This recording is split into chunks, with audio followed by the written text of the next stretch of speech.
Hi guys, Zilla back again. I've got my review of the Sony MDR 1000X active noise cancelling headphones, their latest and greatest headphones from Sony to rival the legendary Bose QC 35s. So, £330, that's the retail of these. I'll leave a link in the description where you can pick them up from. They're about to be released end of this month, beginning of October. I got my hands on a pair very early on. So let's start with the accessories that come with it. You get the charging cable, which I'm not going to bother showing you guys. It's a short cable. You get a headphone jack cable as well. Try and bring that to focus. There we go. You see there's lines along the cable.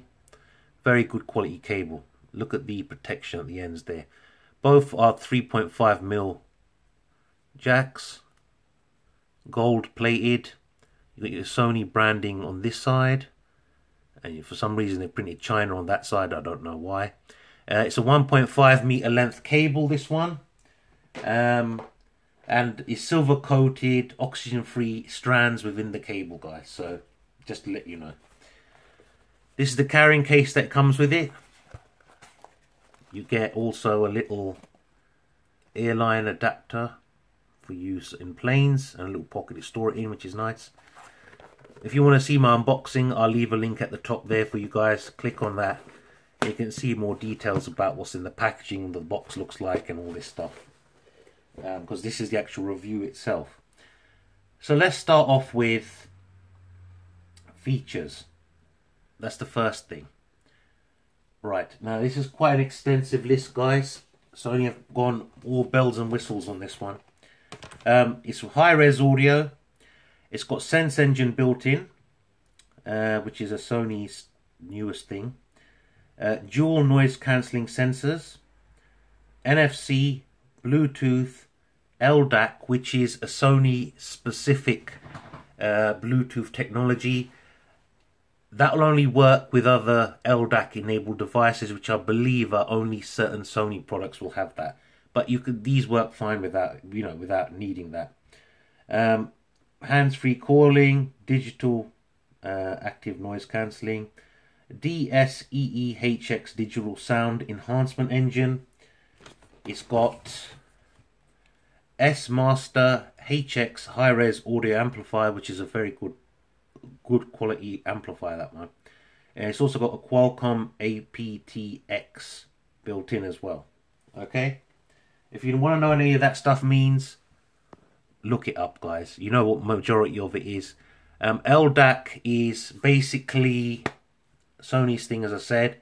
It gives you 3 times more data transfer than normal Bluetooth, basically, in layman's terms. Okay. The headphones themselves, they've got 40mm dome type drivers, which are, sorry guys, ignore my notifications in the background. The drivers are, the diaphragm's aluminium coated, which gives it a lot more strength. I've had it in the past where it's torn, basically, the actual diaphragm of the driver and so on, because they've just been paper. So that's a good touch there. Frequency response, 4 Hz to 40,000 Hz. That is a big dynamic range, guys. We as humans can't hear that amount of frequency. So you could have your dog listening to these and he'd hear more than we would. Sensitivities, 103 dB stroke MW when connecting via the headphone cable with the unit turned on. With the unit turned off, it's 98 dBs stroke MW. The magnet itself, it built into these, is a neodymium. Sorry, guys. I'm trying to pronounce that. Neodymium magnets, which are good, strong, give a good strong drive. Impedance in ohms is 46 ohms when connecting via the headphone cable and the unit turned on. With the unit turned off, it's only 16 ohms, so it's easy to drive these. They don't take a lot.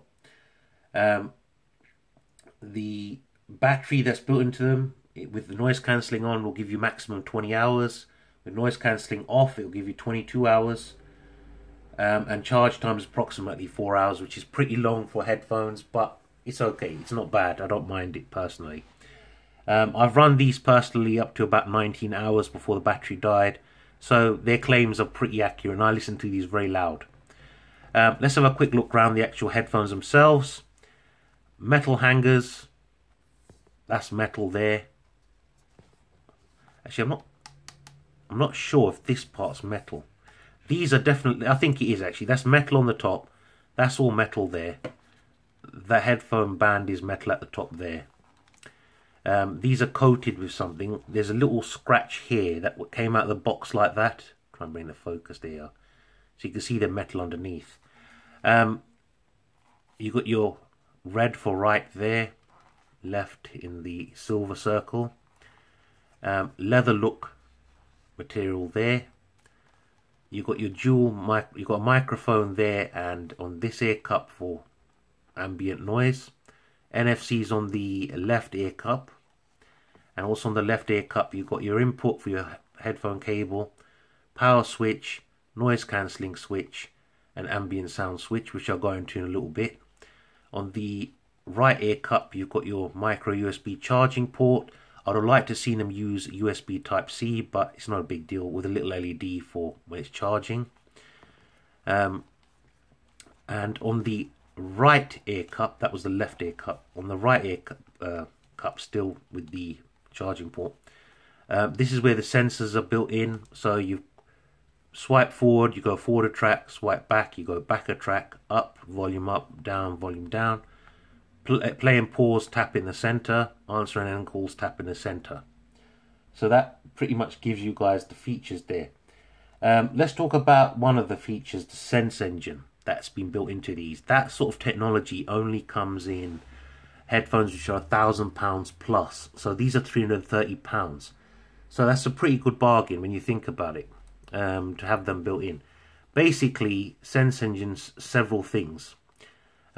First thing, the way these are designed, they can sense the shape of your face or the size of your head, by the clamping force and so on. That's what I've been told by Sony. They can also take into account if you wear glasses or if you don't. I do, and there's no issue with comfort when it comes to wearing glasses. And it will adjust the actual noise cancelling based on your head, on the clamping force on your head, the size of your head, whether you're wearing glasses or not, which is very, very nice. How believable that is, I don't know, but it is very nice. Also, another thing with the Sense Engine, when you're listening to these with noise cancelling switched on and someone comes up to talk to you, without switching them off, put your whole palm over your right earpiece with the controls, and it switches off the noise cancelling, lowers the volume of your music to, it's just in the background, very quiet. So you can have a conversation with that person. When they walk off and you finish, take your hand off, it switches noise cancelling back on, raises the volume back to where it was. Perfect. Lovely. It's a good feature. You feel like a bit of a dick though, I'll be honest, when someone comes to talk to you and you put your right hand over your right ear cup. You look a bit weird doing that. But that's just me. I'm just saying how it is. These ear pads here, they're not real leather, but there's a lot of padding. They're comfortable, massive openings there. That's like a soft foam, black foam on the inside there. The padding on the headband could be a bit more plush in my opinion, but it's not bad. I don't feel uncomfortable wearing these on the top of my head. I don't get any hot spots. It's only this part of that actually comes into contact with your head. A lot of adjustability, if you see there. And I only have them adjusted that much, and I've got quite a large head, guys. So, it will fit a lot of people. Now the battery, we've talked about that. Let's talk about sound quality now. Sound quality on these is amazing. Very, very good punchy upper bass. The mids, even though you can hear everything individually, you can also, it combines all the sounds together, so don't sound too clinical, if that makes sense. I'm hearing sounds in different types of tracks that I listen to, which I haven't heard before in those tracks, which is a nice thing. It makes you fall in love with your music collection again. Treble's a little bit rolled off at the top end, but I don't mind that because it stops it being too harsh over longer listening periods. But it's there, but just slightly rolled off at the top. But I personally prefer that. Sound is a subjective thing. The lower bass frequencies, it will pick them up if it's in the track itself. If it's not there, it's not going to swamp your music like Monster Elements with artificial bass that doesn't exist. That's what I like about these. It's a nice clean sound, but it's rich and full without being too harsh and over the top. Now, call quality. Let's talk about call quality. Call quality is fine. It's not the greatest sounding, but I had no issues. I could hear perfectly well, and the person I was speaking to could hear perfectly well. And I've used it on several devices. No issues with any of them. When you do get a phone call, you hear the ring coming through here. The music stops, you can hear it ringing through your headphones, which is a bit of a disappointment because on the QC35s, when you get a phone call, it actually tells you who's calling you. It'll stop the music and it tells you the person's name if they're in your phone book, contacts list, sorry, on your mobile, which I prefer, but not a big deal. Now let's talk about these functions here. To pair, put this in a pairing mode, press and hold the power button for 7 seconds. That LED there will flash blue and red alternatively till it's connected. So let's switch it on actually. You can hear it does have some prompts. So I'm going to try and see if you guys can hear this. Power on. Bluetooth connected. Right, Bluetooth connected, right? Now if I press and hold, now you see there's a green light showing the noise cancelling switched on. Right there. And that flashes blue to say it's connected to a device. If I press and hold this, it does something. Just listen to this, guys. Optimizer, start.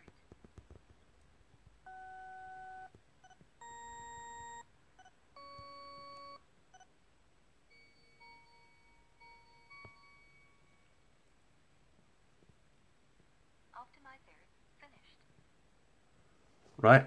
So, I don't exactly know what that is, guys. I'm assuming, because I can't find any literature on what that actual function is. But what I'm assuming it does is it adjusts the noise cancelling and the sound to your individual head.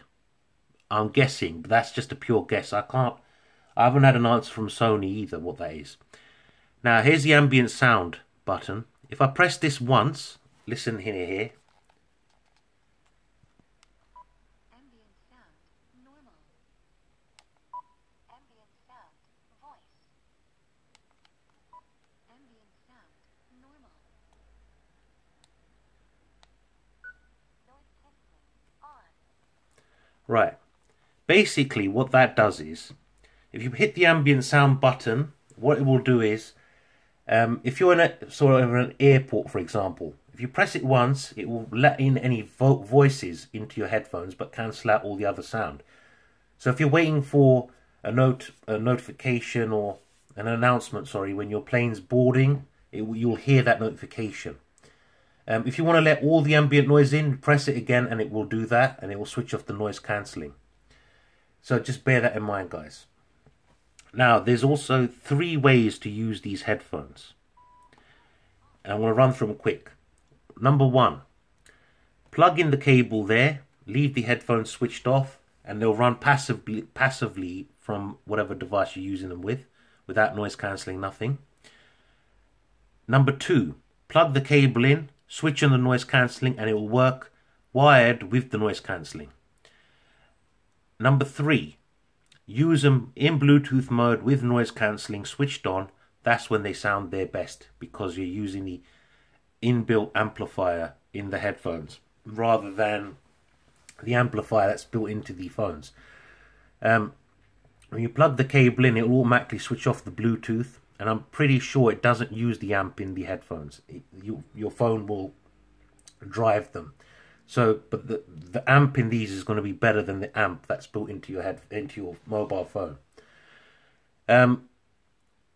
They sound good even when they're wired and plugged in. They sound excellent. They don't, not excellent, they sound good.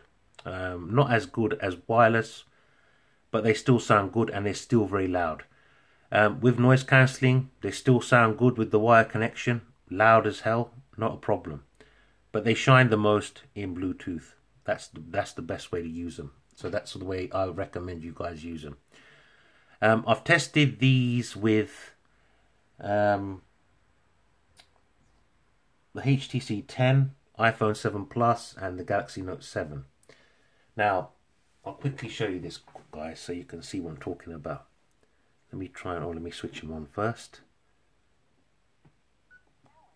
Right, power on. Now, you see there's a little battery indicator that comes up next to the Bluetooth symbol. That's the battery of the headphones, which is a nice touch, but that only works with iPhone, Apple devices. It won't work with Android. And also with this, I'll try and do it from here if I can. You hear those beeps as you turn the volume up? Let me try and play a track from here. Right. You see the volume going up on the actual phone itself. Let me turn it down quickly. Right, and if I go forward, you go forward to a track. So let's pause that now. So the volume control on this, on an iOS Apple device, is integrated with the phone volume. So if you turn this up, it turns up the volume of the phone. If you turn the phone up here, it's all in sync, if that makes sense.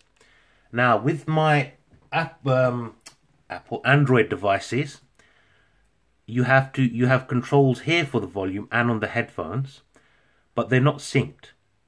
So what happens is, you turn the volume up of the headphones, it's just the volume of the headphones that go up and down from the headphones, not the actual media volume built into Android. So what I tend to do is turn the volume up on this completely to the top and just use the headphones to control the volume of the music. It's just simpler that way. And you don't get the little battery symbol in the top either with an Android device. I just thought I'd throw that in there, guys, so you know. One more thing I wanted to talk about quickly is comfort. What I find with these is if you don't adjust them properly, I was getting a little bit of pain in the top right of my jaw, just below my earlobe, because the clamping force is quite strong. But I hadn't adjusted them properly. So you need to do that, guys. If you try them out, it might, it's quite strong, the clamping force, but not unbearable. But like I said, if they're not adjusted properly, they will hurt you, the top of your jaw. They are heavy as well, a lot heavier than the QC35s, but they are made of metal and they're much more premium build. Sound leakage, let's quickly talk about sound leakage. At around 50%, these start to leak sound. In a noisy environment, that's not an issue. It's a little bit. But when you're going up to 80, 90, 100% volume, they will leak sound. But you're never going to need to take them up to that level. In my opinion, I never do it because that's way too loud anyway for my ears. 50% volume is all you'll need because the noise cancelling is so good on these. And plus, guys, remember, don't damage your hearing. Don't damage your ears. It's not worth it at the end of the day. What else? Have I missed anything out? I don't think I have. I think that's covered pretty much everything. Call quality I've done. Sound quality I've gone through. Build quality, battery, what comes with them, price, comfort levels. I think I've covered everything, guys. If I haven't, if I've forgotten something, leave a comment down below and ask me whatever questions you want to ask me about these. I'm happy to answer them. Do I recommend them? Definitely I recommend these. I'm going to be doing my video tomorrow on these versus the QC35s. They're the two kings of noise cancelling at the moment. So spoiler alert here, I prefer these personally. I just prefer the look of them. They're more premium build. The sound is better. It's much punchier. It's a much richer sound. Where the QC35s is a much more relaxed sound with the Bose. They're more relaxed. These are much more punchy. They're not as relaxed. And there's a bit more detail, personally, in my opinion, with these. And the noise cancelling is a bit... So, guys, look at the colour of this with my black iPhone 7 Plus with these. How perfectly matched that looks. I recommend these definitely. Go out and get them, guys. If you want these, I recommend them. Get them. I'll leave a link in the description. Give me a thumbs up if you like the video. Thumbs down if you didn't. But definitely hit that subscribe button so you don't miss out on the Versus video I'm doing tomorrow, guys. Take care, and that's Zilla out.